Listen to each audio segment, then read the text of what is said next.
Thank you very much, Chairman Wilson, Speaker Pelosi, honorable ladies and gentlemen.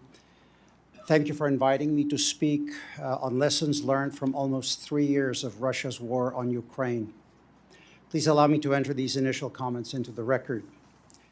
Russia's war on Ukraine is a system-transforming conflict, marking unequivocally the end of 3 post-Cold War decades of relative peace.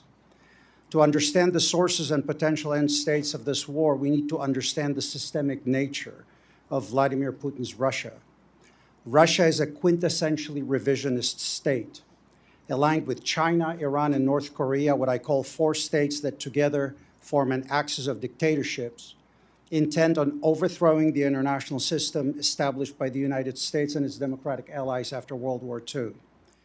For over 2 decades now, Russia has been relitigating the post-Cold War settlement, driven by its determination to rebuild the inner core of its former empire and establish a sphere of influence in Central and Eastern Europe and beyond.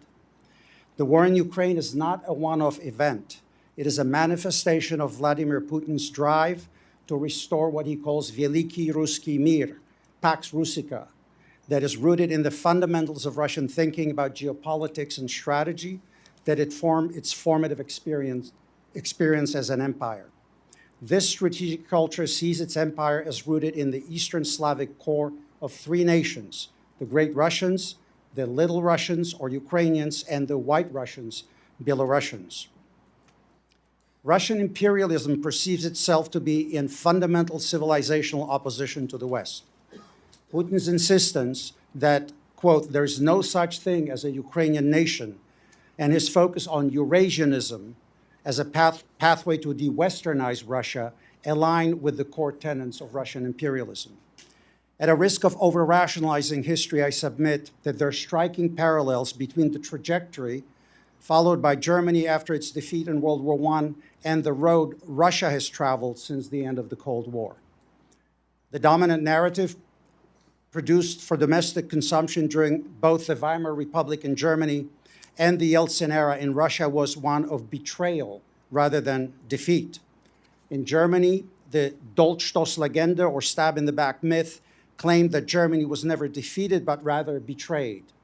In Russia, Putin has offered the population a similar narrative, blaming the West for the alleged treachery that brought down the Soviet Union. I bring this up because this imperial narrative, much as it led to the rise of Hitler in Germany, continues to sustain Putin's revisionism in Central and Eastern Europe.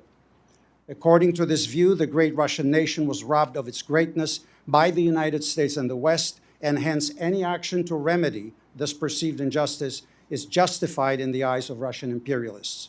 Consequently, and this is key, the threat Russia poses to Central and Eastern Europe and to peace and stability worldwide will not abate so long as the Russian revisionist narrative holds. Until then, Russia will remain not an acute but a chronic threat to the United States and its allies.